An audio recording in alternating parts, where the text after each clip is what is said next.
Hello guys, आज हम पढ़ेंगे ऑर्गेनिक रिएक्शन।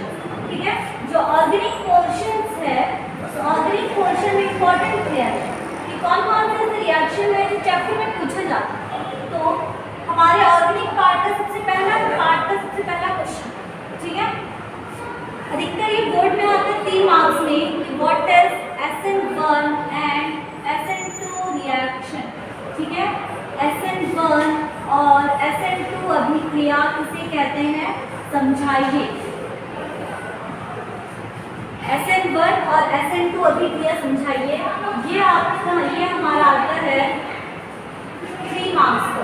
ठीक है, ये बहुत इंपॉर्टेंट क्वेश्चन है, हमें इसे पढ़ना है। अब हम देखते हैं कि किस तरीके से ये होता है। सबसे पहले SN1 का फुल फॉर्म क्या है।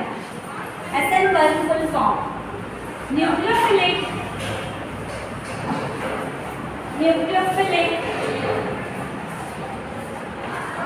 सब्स्टिट्यूशन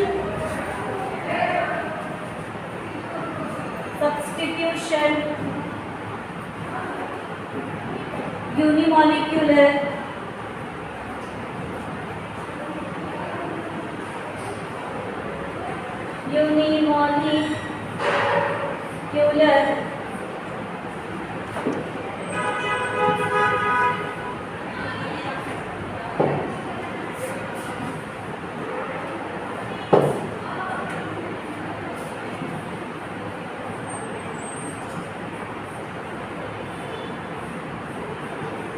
यूनिमॉलिक्यूलर अभिक्रिया। ठीक है, हिंदी में इसको बोला जाता है नाभिकीय प्रतिस्थापन एककीय अभिक्रिया। लिख देते हैं इसको नाभिकीय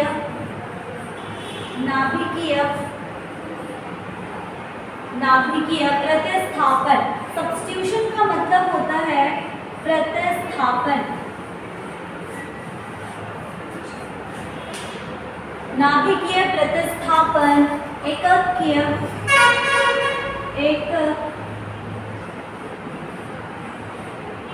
ठीक है, एक अणुकीय अभिक्रिया। इस चैप्टर से आपको ये रिएक्शन पढ़ना ही है, इसको छोड़ना नहीं है, बिकॉज ऑफ, ठीक है ना।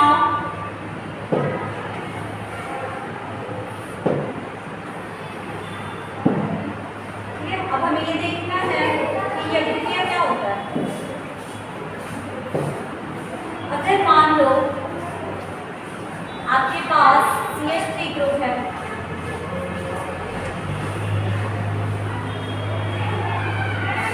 ठीक है, CH3 मान लो। चलो एक और एग्जांपल लेते हैं,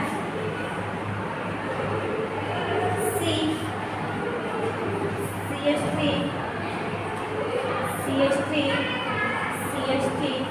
ठीक है, ये होगा बीड़ा। इसका नाम है आइसोब्यूटिल ब्रोमाइड। ठीक है, एस स्पीसीज का नाम है आइसोब्यूटिल, क्योंकि यहाँ पे 4 कार्बन है और इनका अरेंजमेंट है, और यहाँ पे हमारे पास एक फंक्शनल ग्रुप है, क्रियात्मक समूह है ब्रोमाइड। ठीक है, तो आइसोब्यूटिल ब्रोमाइड। इसका जब हम, ठीक है, ये जो SN1 अभिक्रिया है, SN1 अभिक्रिया है, वो 2 चरणों में होती है। जब इसका रिएक्शन हम किसी भी नाभिकीय न्यूक्लियोफाइल के साथ कराते हैं, जब हम किसी का रिएक्शन इसके साथ कराते हैं, तो ध्यान देना, बहुत इजी चीज है ये आपके इसके प्लेस में आ जाएगा और हमारा ब्रोमीन प्लस हो जाएगा।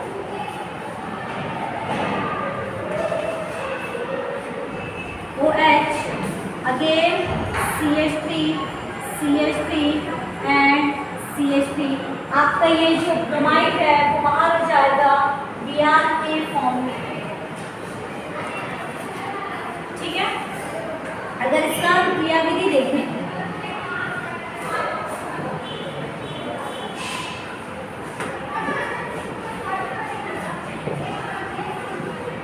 क्रियाविधि,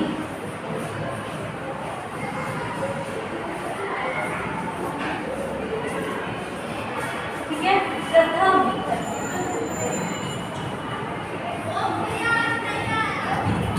इसका मैकेनिज्म 2 स्टेप्स में कंप्लीट होगा। पहला स्टेप, पहले स्टेप में हमारा जो ब्रोमाइड है, CH3 एंड CH3। इस जो कंपाउंड्स में ये जो हमारा ये ब्रोमाइड है ये बाहर हो जाएगा और कंपाउंड बनेगा, ठीक है, Br माइनस, ठीक है, एज इट इज। ये CH3 को यहाँ पे ऐड कर दो,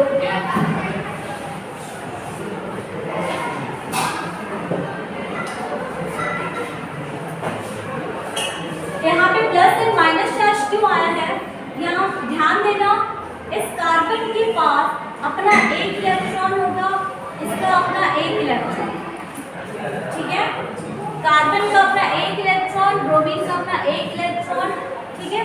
जब इनके बीच में बॉन्डिंग हम ब्रेक करेंगे, जब इनको बॉन्ड को तोड़ेंगे तो ये दोनों इलेक्ट्रॉन को लेके ब्रोमाइड जो है वो माइनस के फॉर्म में बाहर हो जाएगा।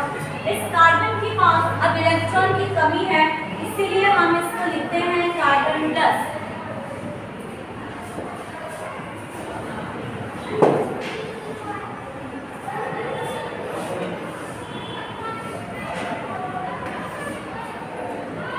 ठीक है,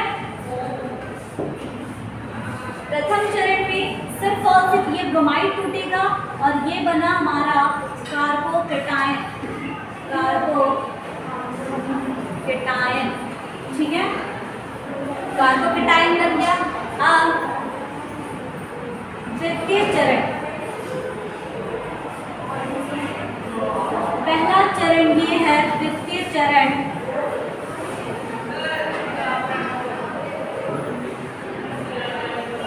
इस कार्बोकेटायन में, ठीक है, ये जो हमारा स्पीसीज बना हुआ है इस कार्बोकेटायन में अब अटैक करता है न्यूक्लियोफाइल, कोई भी ऐसा नाभिकीय स्पीसीज जिसके पास एक्स्ट्रा इलेक्ट्रॉन हो,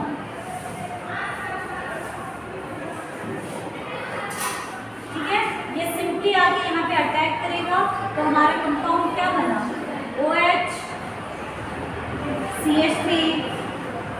CH3 and CH3। This is the final product. बहुत सिंपल है।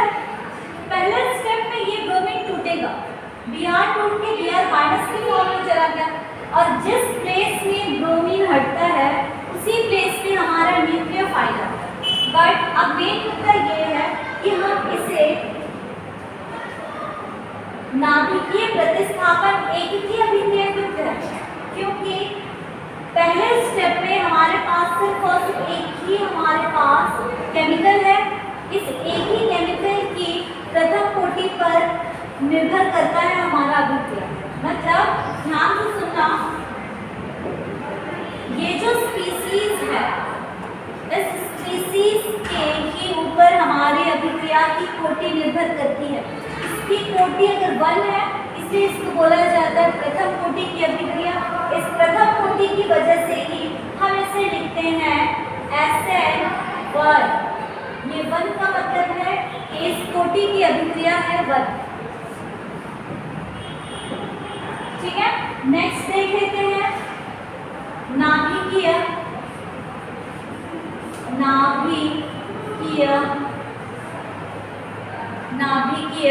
प्रतिस्थापन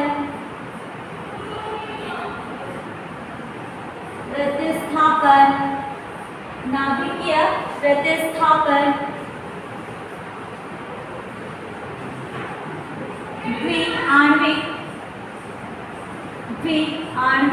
अभिक्रिया।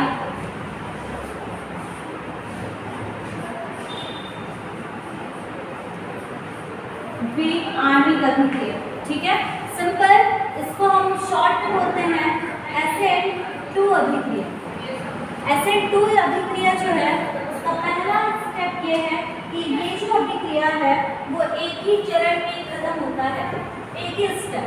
मतलब अगर आपने लिया हुआ है CH हाइड्रोजन एंड हाइड्रोजन,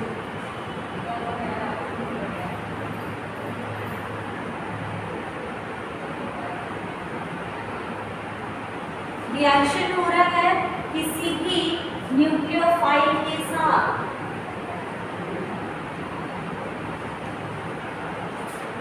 जब हम मिथाइल ब्रोमाइड, ये एक प्राथमिक कंपाउंड है, जब मिथाइल ब्रोमाइड का रिएक्शन हम करा रहे हैं किसी भी न्यूक्लियोफाइल के साथ, तो सिंपल देखना ये जो स्टेप है वो सिंगल स्टेप रिएक्शन, यहाँ से Br का निकलना और OH का जुड़ना एक साथ होता है।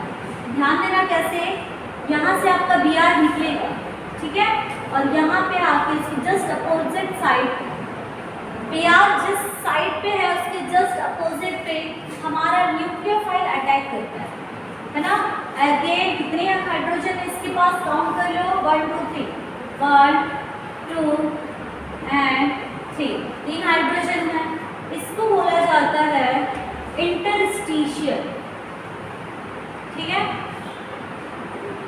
Interstitial compound. क्यों?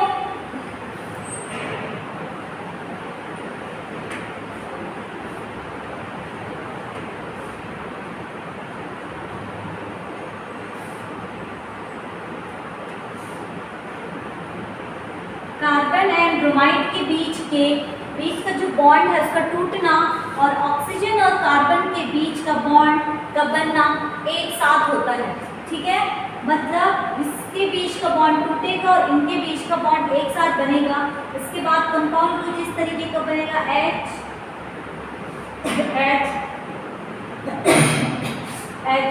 ठीक है, इतने H प्लस हमारा Br माइनस रिलीज होता है। जब भी ये अभिक्रिया होती है, ठीक है, जब ये अभिक्रिया हो रही है, इसका मतलब है कि इसकी कोटि, इसकी सांद्रता और इसकी सांद्रता, दोनों की सांद्रता पे ये अभिक्रिया निर्भर कर रही है। तो इन दोनों की वजह से ही इसको बोला जाता है द्वितीय कोटि की अभिक्रिया, जिसकी वजह से हम इस पे लिख रहे हैं SN2, है ना। द्वितीय कोटि इसीलिए क्योंकि न्यूक्लियोफाइल और हमारा जो अभिक्रिया ये जो है, ठीक है, मिथाइल ब्रोमाइड, इन दोनों की सांद्रता पे निर्भर कर रहा है। और ये जो स्टेप है वो सिंगल स्टेप रिएक्शन है, इसका बनना और इसका टूटना एक साथ होता है। That's all.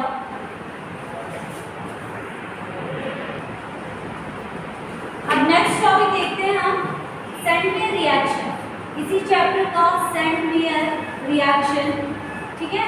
ये भी लास्ट बहुत ये पूछा गया, सिर्फ हम क्वेश्चन भी सॉल्व करते जाएंगे। सेंट-मेयर अभिक्रिया बहुत सिंपल, एक स्टेप में हो, ठीक है। इसे बोला जाता है बेंजीन, ठीक है। सर्कल पे अगर मान लो इस तरीके का ये है 6 कार्बन रिंग, अगर मान लो इस बेंजीन पे हम ऐड कर रहे हैं एनिलीन का रिएक्शन, बेंजीन पे अगर NH2 होता है, इसको बोला जाता है एनिलीन। जब एनिलीन के साथ हम अभिक्रिया करते हैं सोडियम नाइट्राइड NaNO2, एनिलीन की अभिक्रिया जब हम सोडियम नाइट्राइड के साथ करते हैं तो ये बनाता है बेंजीन डाइसोनियम सॉल्ट N2X, ठीक है। ये जो पार्ट है वो जाके अटैक किया और साथ में HX, एनिलीन की अभिक्रिया सोडियम नाइट्राइड और HX के साथ करने पे ये बनाता है हमारा, अगर जहाँ पे हम N2 लिखते हैं इसको बोला जाता है एजो, N2 को बोला जाता है एजो, ठीक है। यहाँ पे 2 है तो डाई एजोनियम, और ये पूरा रिंग है बेंजीन का, तो आगे में लिख दो बेंजीन डाइएजोनियम, ठीक है, सॉल्ट के फॉर्म में है, प्लस माइनस। अब जब बेंजीन डाइएजोनियम सॉल्ट की अभिक्रिया,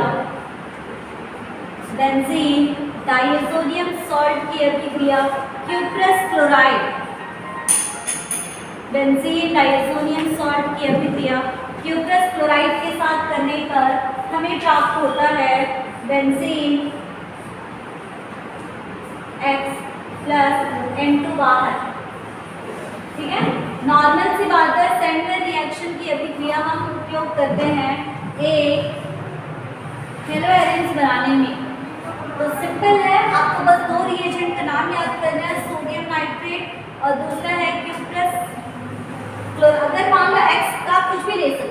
अगर आप X जो लिए, X आपका हैलोजन है, फ्लोरीन, ब्रोमीन, आयोडीन, फ्लोरीन, ठीक है। आपके ऊपर डिपेंड करता है कि आप X किस फॉर्म में ले रहे हैं, उससे फिर आपका वही कंपाउंड बनेगा। अगर आप क्लोरीन ले रहे हैं तो क्लोरोबेंजीन, ब्रोमीन ले रहे हैं तो ब्रोमोबेंजीन, ठीक है। इस तरीके का अलग अलग बन रहा है।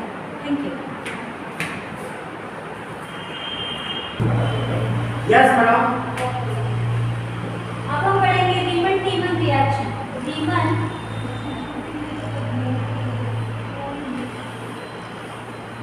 टीमन अभिक्रिया, ठीक है। जो बोर्ड एग्जाम के पॉइंट ऑफ व्यू से बहुत ज़्यादा इम्पॉर्टेंट है, वही रिएक्शन हम डिस्कस करेंगे।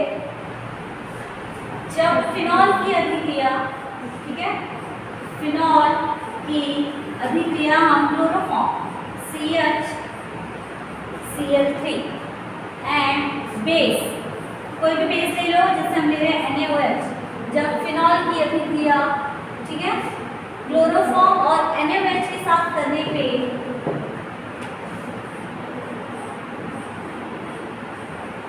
यहाँ का जो H है, ठीक है, और यहाँ का जो OH है, यहाँ H और ये OH -H2O के फॉर्म में बाहर हो जाएंगे।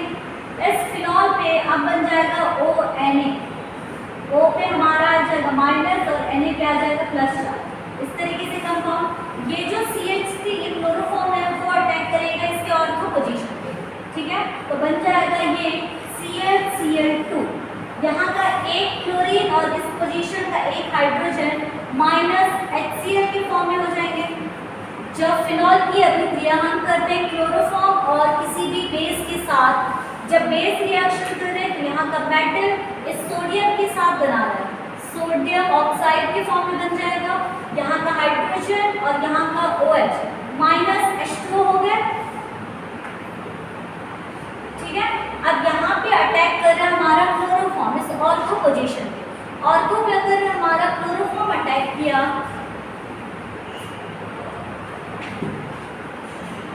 ठीक है, तो यहाँ पे बन देखो CHCl है तो ClCl3, लेकिन हम लिख रहे हैं 2, क्यों? क्योंकि यहाँ का एक Cl और यहाँ का हाइड्रोजन, कार्बन का जो हाइड्रोजन है -HCl के फॉर्म में बाहर हो गया।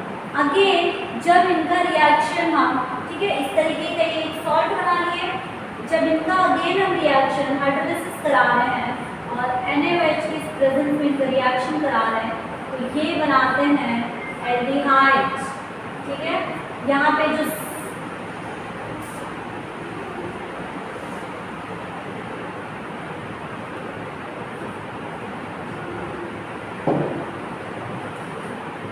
ठीक है, यहाँ बन जाएगा CHO, ठीक है, NaOH के साथ रिएक्शन कराने पे, और यहाँ पे हमारा आ जाएगा OH, ठीक है, सैलिसिलिक एल्डिहाइड।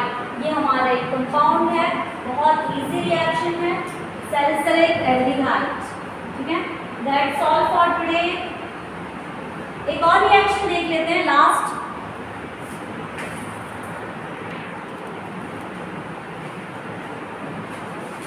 एक बहुत इंपॉर्टेंट क्वेश्चन है, फिनॉल की अम्लीयता, एसिडिटी ऑफ अम्लीय प्रकृति। ये क्वेश्चन बहुत पूछा जाता है कि हमारा जो फिनॉल है वो उसकी प्रकृति अम्लीय क्यों होती है, एसिडिटी क्यों होती है, ठीक है। तो डायरेक्टली बेटा आप आंसर करेंगे, फिनॉल बनता है इस तरीके का। फिनॉल का स्ट्रक्चर होता है साइक्लिक रिंग बेंजीन और उसके ऊपर फंक्शनल ग्रुप होगा OH, अल्कोहल फंक्शनल ग्रुप, और नीचे आपका बेंजीन रिएक्शन। जब हम इसको ब्रेक करेंगे, जब OH ब्रेक डाउन होगा तो ये देता है हमारा, अच्छा, कोई भी स्पीसीज अम्लीय या क्षारीय क्यों होती है? ऐसे कंपाउंड जो अपना H+ देते हैं, H+ अगर डोनेट करते हैं तो उनको हम बोला जाता है अम्लीय, ठीक है, उनकी प्रकृति होगी अम्लीय। पानी पर डिसॉल्व करने पे जो H+ दे रहे हैं वो अम्लीय, जो OH- डिसॉल्व कर रहे हैं उनको बोला जाता है क्षारीय। तो हमारा फिनॉल जब हम इनको पानी पर डिसॉल्व कर रहे हैं तो यहाँ से रिलीज होता है H+। जब हम फिनॉल को पानी पे डालते हैं तो यहाँ से रिलीज हो रहा है H+ और यह बन जाता है O-। OH के बॉन्ड का ब्रेक इस तरीके से ब्रेक होगा। यहाँ का इलेक्ट्रॉन H रख लेता है बिकॉज ऑफ इलेक्ट्रोनेगेटिविटी और H अपना प्लस फॉर्म के फॉर्म में बाहर आ जाएगा। इसको बोला जाता है फिनॉक्साइड आयन। Phenoxide ion. इस फिनॉक्साइड आयन में आयन रेजोनेंस शो करता है, रेजोनेंस, ठीक है। इसी रेजोनेंस की वजह से, क्योंकि ये जो आपको नेगेटिव चार्ज दिख रहा है ये अब डीलोकलाइज होने लगेगा, ये पूरा घूमने लगेगा, है ना, डीलोकलाइज होकर रेजोनेंस स्ट्रक्चर बनाएगा। इस रेजोनेटिंग स्ट्रक्चर की वजह से ये बहुत ज़्यादा स्टेबल होता है और जिसकी वजह से ये बहुत ज़्यादा ही एसिडिटी शो करता है। तो ये क्वेश्चन आते हैं 2 या 3 मार्क्स में कि फिनॉल की अम्लीयता बताइए, तो आप डायरेक्टली लिखो कि वो फिनॉक्साइड आयन बनाता है।